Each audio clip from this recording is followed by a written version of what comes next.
Hello दोस्तों, नमस्कार। मैं स्वागत करता हूं आपके अपने यूट्यूब चैनल देव जीएस में। तो आज आज के जो लेक्चर का मतलब उद्देश्य है वो है पॉलिटी का एक काफ़ी इम्पोर्टेंट चैप्टर, मौलिक अधिकार।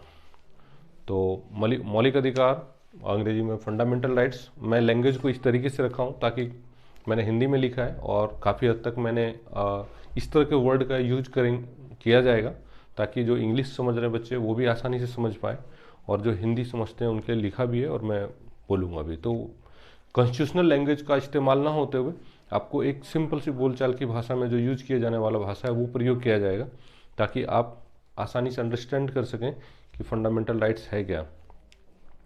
तो सबसे पहले हम देखेंगे कि मौलिक अधिकार। जैसा आप समझते हैं कि मौलिक अधिकार, जब भी कोई आदमी पॉलिटी का स्टडी करता है तो उसमें मौलिक अधिकार जो है कि काफ़ी महत्वपूर्ण है। और मौलिक अधिकार जो स्टडी नहीं भी कर रहे हैं उनके लिए भी काफ़ी इंपॉर्टेंट है, क्योंकि डे टू डे जीवन में हमें मौलिक अधिकार की आवश्यकता होती है। और सभी कंपटीशन के लिए जितने भी एग्ज़ाम हो रहे हैं, चाहे वो रेल का एग्ज़ाम हो, एसएससी का एग्ज़ाम हो या और दूसरे भी कोई भी कॉम्पिटिटिव एग्ज़ाम सर्विसेज में, तो सबों में मौलिक अधिकार के एक दो क्वेश्चन जरूर ही आते हैं। तो ज़रूरी है कि हम इसको काफ़ी डीपली स्टडी करें और डीपली स्टडी करने के बाद फिर हमारा कोई क्वेश्चन छूटने की पॉसिबिलिटी ना के बराबर होता है। तो सबसे पहले हम देखेंगे कि फंडामेंटल राइट्स, इसे इंडियन कॉन्स्टिट्यूशन के भाग 3 में रखा गया है और इसको आर्टिकल अनुच्छेद 12 से 35 के बीच में रखा गया है। 12 से 35 के बीच में काफ़ी बार आपसे क्वेश्चन पूछेगा कि आता है एग्जाम में, सीधा सीधा क्वेश्चन आता है कि फंडामेंटल राइट्स का कितने से कितने आर्टिकल के बीच में रखा गया है भारतीय कॉन्स्टिट्यूशन में, भारतीय संविधान में। तो आपका जवाब है कि 12 से 35 के बीच में रखा गया है। उसके बाद चूंकि ये पार्ट्स अधिकारों की बात करता है, ये भारतीय जनता को वो अधिकार देती है जिससे वो अपने रियल लाइफ में विकास की उच्चतम लेवल को पा सकता है। कहने का मतलब, मौलिक अधिकार वो अधिकार हैं जो एक जनता के विकास के लिए और सभी तरफ मतलब अच्छे से विकास के लिए ये अधिकार कंपलसरी है और इसीलिए ये अधिकार को मैग्ना कार्टा कहा जाता है। अगर काफ़ी बार आपसे ये पूछ लिया जाता है कि मैग्ना कार्टा किसे कहते हैं, तो आप कहेंगे कि भारतीय संविधान के भाग 3 को मैग्ना कार्टा कहा जाता है। अब ये मैग्ना कार्टा वर्ड तो इंग्लिश का वर्ड है और ये आपको कहाँ से आया है? ब्रिटेन से। सबसे पहले इंग्लैंड में इसका प्रयोग किया गया था, जहाँ पे उसके शाही परिवार के द्वारा वहाँ के कुछ मजदूरों के लिए और कॉमन मैन, कुछ साधारण आदमी के लिए कुछ अधिकार के लिए एक चार्टर दिया गया था, बनाया गया था। उसी चार्टर को मैग्ना कार्टा कहा गया। इसी वजह से दुनिया में जब भी कहीं भी कोई अधिकार की बात होती है तो वहां पे मैग्ना कार्टा का जिक्र जरूर होता है। इसी वजह से मौलिक अधिकार को, इस भाग 3 को जिसके अंदर मौलिक अधिकार की चर्चा की गई है, उसे Magna carta of Indian constitution कहा जाता है। तो इसको आप याद रखेंगे। और ये हमारे संविधान में जो इंट्रोड्यूस किया गया है, जो लाया गया है, वो यूएसए के संविधान से लिया गया है। यूएसए के संविधान में, चूंकि हमारे संविधान निर्माताओं ने ये देखा, दुनिया के अलग अलग संविधान को अध्ययन किया और उसमें जिस संविधान में जो सबसे अच्छी चीज़ थी उसको लेके इंडियन कॉन्स्टिट्यूशन में एक खूबसूरत सा माला बनाया गया, ताकि एक इंडियन कॉन्स्टिट्यूशन एक ऐसा कॉन्स्टिट्यूशन हो जो दुनिया का सबसे अच्छा कॉन्स्टिट्यूशन बन पाए। और ये यूएसए के संविधान से लिया गया है। शुरू में जब संविधान बना, जब 26 जनवरी 1950 को जब हमारा संविधान मतलब लागू हो गया, उस समय इसमें 7 फंडामेंटल राइट्स की चर्चा की गई थी। लेकिन बाद में सिर्फ अभी अगर आप देखेंगे तो हमारे पास सिर्फ 6 फंडामेंटल राइट्स है। तो एक फंडामेंटल राइट्स कम कर दिया गया। तो एक फंडामेंटल राइट्स कहाँ गया? तो ये जो सबसे पहले आर्टिकल 31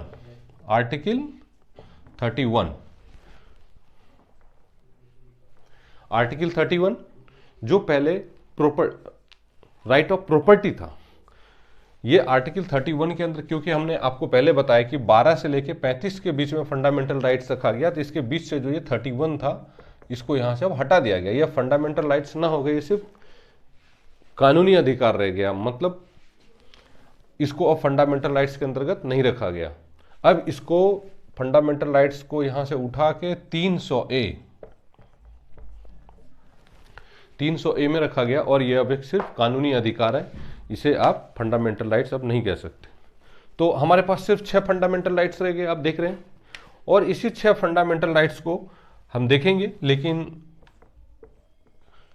इनको देखने से पहले इंपॉर्टेंट है कि हम देखें कि जब ये 6 फंडामेंटल राइट्स, इसकी जो शुरुआत होती है वो 14 से होती है, आर्टिकल 14 से। लेकिन हम देखेंगे कि 12 में क्या है, 13 में क्या है। तो आर्टिकल 12 जिसके अंदर राज्य की परिभाषा दी गई है कि भाई राज्य की क्या परिभाषा होगी। जनरली लोग बोलचाल की भाषा में अगर देखते हैं तो राज्य बोलने से पंजाब, हरियाणा, बिहार, उत्तराखंड ऐसा समझेंगे, लेकिन यहाँ पे ऐसा नहीं है। राज्य की परिभाषा का मतलब क्या है कि राज्य के अंतर्गत तो उस और किसी भी एक बॉडी को रखा गया। जैसे आप अच्छे जानते होंगे कि हमारे देश की बहुत सारी कंपनी है, जैसे ONGC आप जानते हैं, भेल जानते हैं, ये भी एक राज्य के परिभाषा के अंतर्गत राज्य के तौर पे गिना जाएगा। कहने का मतलब जिनका कुछ अपना सेट ऑफ रूल है, जिनके पास एक कुछ रूल का एक सेट तैयार करके रखा हुआ है कि वो संस्था कैसे चलेगी, तो हर एक उस संस्था को राज्य के अंतर्गत रखा गया है।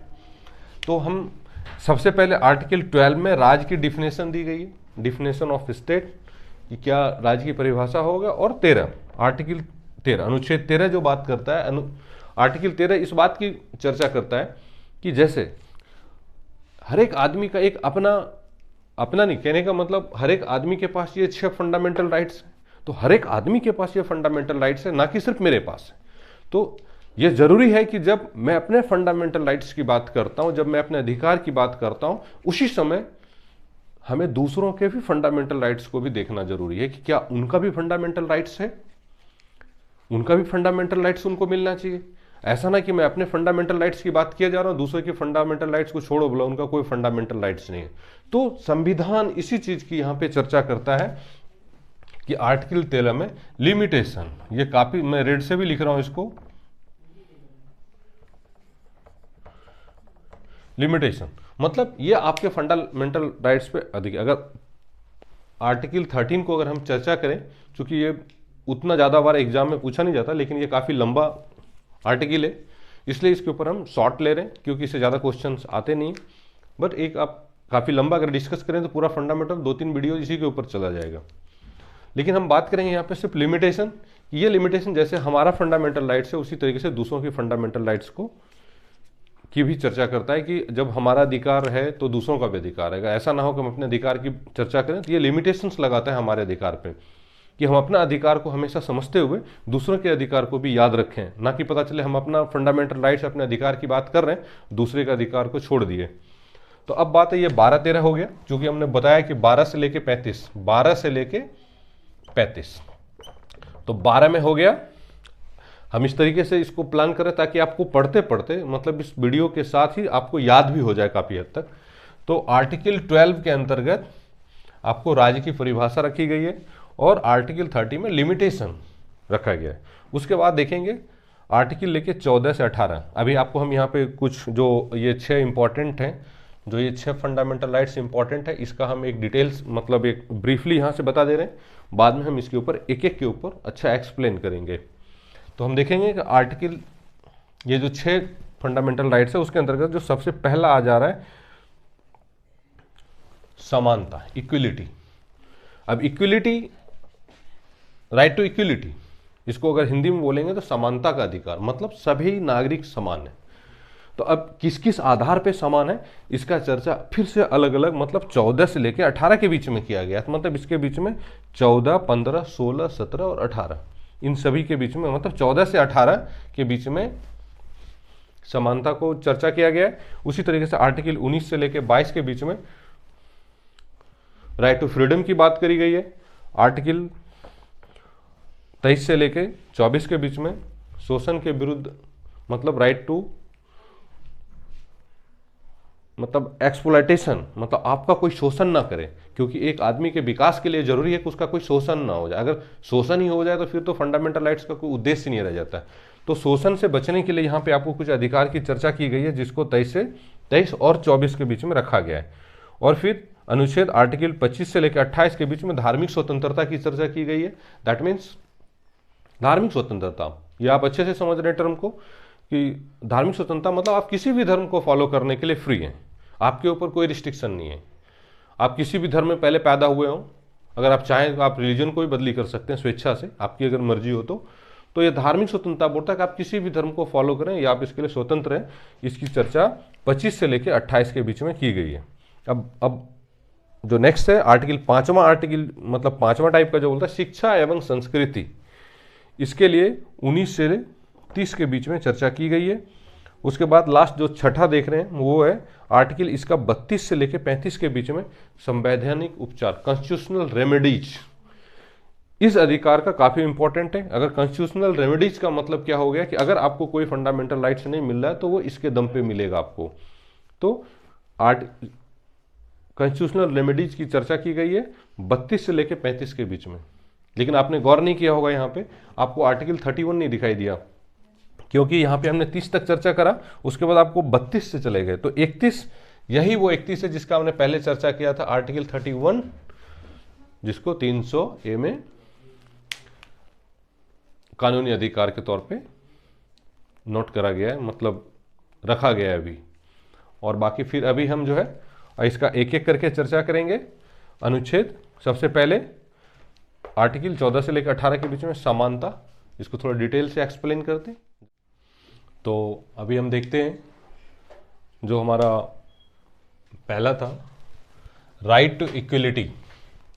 राइट टू इक्वलिटी मतलब समानता का अधिकार, जिसकी चर्चा आर्टिकल 14 से लेकर 18 के बीच में करी गई है। दैट मीन्स 14, 15, 16, 17 और 18, मतलब टोटल 5 हैं जो किससे जुड़े हुए हैं, समानता से, मतलब इक्वलिटी। भारतीय संविधान कहता है कि हमारे सभी नागरिक बराबर हैं, हम किसी के साथ कोई भेदभाव नहीं करेंगे। तो अब देखेंगे कि वो आधार क्या हो सकता है। तो सबसे पहले जैसे हम यहाँ पे देख पा रहे हैं कि जो पहला, अगर आपको नहीं दिख पा रहा हो तो आप थोड़ा सा गौर से देखें, आर्टिकल 14 मतलब अनुच्छेद 14 जो बोलता है कि लॉ के सामने, मतलब इक्वलिटी बिफोर लॉ, कानून के समक्ष समानता। भारतीय संविधान इस आर्टिकल के माध्यम से कहता है कि हमारे सभी नागरिक समान हैं उसके सामने, मतलब कानून के नज़र में, मतलब कानून किसी के साथ भेदभाव नहीं करेगा, चाहे वो कोई रोडपति हो चाहे कोई करोड़पति हो, उससे कोई फर्क नहीं पड़ता। भारतीय संविधान में सभी बराबर हैं, मतलब कानून किसी के साथ ऐसा नहीं है कि किसी के पास ज़्यादा पैसा है या कोई बहुत अमीर आदमी है तो उसके पक्ष में कानून खड़ा होगा और जो गरीब है उसके पक्ष में नहीं है, ऐसा नहीं है।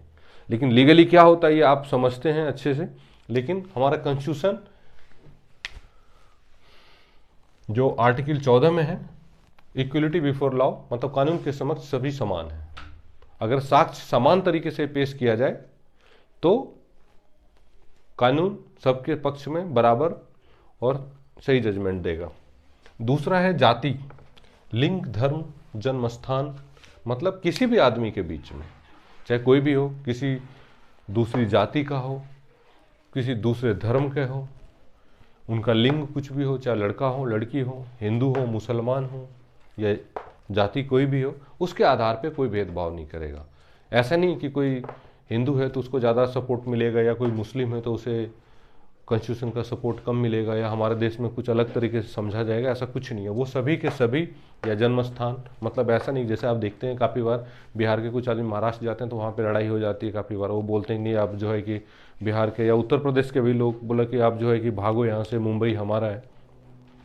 तो ऐसा नहीं है, ऐसा नहीं होना चाहिए। अगर कहीं ऐसा होता तो ये दुर्भाग्यशाली है, क्योंकि जन्म स्थान के आधार पर हमारे यहाँ एकल नागरिकता है। मतलब हम अमेरिका की तरह नहीं है कि हर एक स्टेट में पैदा हुए तो हम उस स्टेट की नागरिकता हमको मिली हुई, हमें पूरे देश की नागरिकता मिलती है। हम देश के अंतर्गत पूरे देश में कहीं भी जा सकते हैं और कहीं भी आ सकते हैं। तो इसलिए यहाँ पे आर्टिकल 15, आर्टिकल मतलब 15 जो है ये अनुच्छेद 15 ये बताता है कि जाति, लिंग, धर्म और जन्म स्थान के आधार पर किसी तरह का कोई भेदभाव नहीं होगा, चाहे वो किसी धर्म का हो, कहीं पैदा हुआ हो, किसी धर्म को मानने वाला हो, लड़का है लड़की है, उसके साथ कोई भेदभाव नहीं होगा। क्लियर? आई थिंक मुझे लग रहा है कि आप समझ गए होंगे। अब देखते हैं आर्टिकल 16, अवसर की समानता। जब हमारा संविधान सभी को बराबर मानता है तो सबको अवसर की समानता देगा, मतलब हर एक आदमी समान अवसर। जैसे कोई गवर्नमेंट जॉब के लिए कोई वैकेंसी जा रही है तो उसमें ऐसा नहीं है कि किसी पार्टिकुलर रिलीजन के लोगों को लिया जाएगा या कोई पार्टिकुलर स्टेट के लोगों को लिया जाएगा, कुछ ऐसा क्राइटेरिया रखा जाएगा, ऐसा नहीं हो, सबके लिए निकालता है। तो अवसर की समानता होता है, तो यह आप देख रहे हैं। लेकिन आपने देखा होगा कि अवसर की समानता होने के बावजूद भी काफ़ी बार रिजर्वेशन होता है कि कुछ ओबीसी के लिए रिजर्वेशन है, कुछ एसटी के लिए रिजर्वेशन हो जाता है, काफ़ी बार लड़कियों के लिए रिजर्वेशन हो जाता है। तो वो एक एक्सेप्शनल केस है, उसके अंतर्गत ये ध्यान रखा जा रहा है कि जो हमारे मार्जिनलाइज जो ग्रुप्स हैं, मतलब जो अलग हो गए, कहने का मतलब जो देश के विकास के जो स्ट्रीम में जो साइड हो गए हैं, मतलब जो विकास से हट गए हैं, तो उनको लाने के लिए उनको एक प्रोसीजर बनाया गया कि आप उनको रिजर्वेशन दे के यहाँ पे लाया जाए। मतलब जो ऊपर उठ रहे हैं उनके साथ उनका भी कंधे से कंधा मिला के उनको भी उठने में सहायता किया जाए, उसके लिए वो कुछ रिजर्वेशन की व्यवस्था की गई है। उसका चर्चा आगे करेंगे हम, लेकिन फिलहाल अभी आप यहाँ पे समझिए कि आर्टिकल 16 के अंतर्गत अवसर की समानता है, मतलब सबों को समान अवसर दिया जाएगा। ऐसा नहीं होगा कि आप एक आईएएस के लिए एक वैकेंसी आ रहा है, किसी सर्विसेज के लिए आ रहा है, एक रेल में किसी के लिए आ रहा है, तो एसएससी ने कोई वैकेंसी निकाला, बोला नहीं आपको नहीं देंगे, आप नहीं भर सकते, ऐसा नहीं। अगर उसके जो योग्यता को पूरा कर रहे हैं तो सभी को अवसर दिया जाएगा। बाकी आप उसमें कितना मेहनत कर रहे हैं ये इसके आपके ऊपर डिपेंड करता है। अगर अच्छा मेहनत कर रहे हैं तो अवसर आपको मिलेगा, अगर आपने अब मेहनत नहीं करा है तो अवसर छूट जाएगा। लेकिन संविधान आपको अवसर की समानता करता है। 17 छुआछूत, एबोलिशन ऑफ अनटचेबिलिटी, मतलब समझ रहे हैं आप कि एबोलिशन मतलब समाप्ति, छुआछूत की समाप्ति। तो अब ऑलमोस्ट मैं समझता हूँ कि अभी देश में काफ़ी पढ़े लिखे लोग हो गए हैं, सिविलाइज लोग हैं, काफ़ी समझते हैं, लेकिन अभी भी कुछ हिस्सों में बचा है। लेकिन छुआछूत अब लगभग समाप्त है। लेकिन ये संविधान हमारा ये बोल रहा है कि आर्टिकल 17 के हिसाब से, ये अक्सर पूछा जाता है एग्जाम में, ये काफ़ी इंपॉर्टेंट है, पता नहीं क्यों ये बहुत ज़्यादा बार पूछा जाता है कि छुआछूत का, अस्पृश्यता का अंत भी इसे कह सकते हैं आप दूसरी भाषा में, हिंदी में ही, लेकिन दूसरे वर्ड्स में अस्पृश्यता का अंत, ये अक्सर एग्जाम में पूछा जाता है, तो इसलिए इसको बिल्कुल नोट कर लीजिए 17। तो छुआछूत का अंत कहने का मतलब कोई भी, कोई नीची जाति का है, चाहे वो कोई बहुत ही ज़्यादा नीची जाति का है, बहुत कैसे भी रह रहा है, तो आप उसको ऐसा नहीं कह सकते कि आपके छूने से जो है कि रोड खराब हो गया, आपके आने से स्कूल खराब हो गया, आपके मंदिर में घुसने से आप किसी को बोलेंगे नहीं आप तो किसी बहुत नीची जाति के हैं तो आप मंदिर में नहीं घुस सकते, ऐसा आप नहीं कह सकते। अगर आप ऐसा कहते हैं तो ये एक इंडियन कॉन्स्टिट्यूशन के अकॉर्डिंग एक ऑफेंस है। तो छुआछूत का अंत, जिसका आर्टिकल 17 मतलब ये बताता है हमको। उसके बाद आर्टिकल 18, पहले आप देखे होंगे उपाधियों का अंत। पहले बहुत तरह की उपाधियां होती थी, जैसे आप देखेंगे कि कुछ शेर हो जाते थे, कुछ महाराजा हो जाते थे, तो ये सारी चीज़ों का अंत हो गया, मतलब किसी तरह की कोई उपाधि नहीं ले पाएंगे। और कोई दूसरे देश से भी अगर किसी को उपाधि मिली है तो उसको हम इंडिया की गवर्नमेंट ऑफ इंडिया से परमिशन लेना पड़ेगा, क्या मैं उस उपाधियों का यूज कर सकता हूँ या नहीं। तो जैसे शेरे हिंद, इस तरह के कुछ उपाधियाँ, और भी आप देखेंगे बहुत सारी उपाधियाँ होती है, तो किसी तरह की उपाधि नहीं होगा, सिंपल आपका नाम होगा।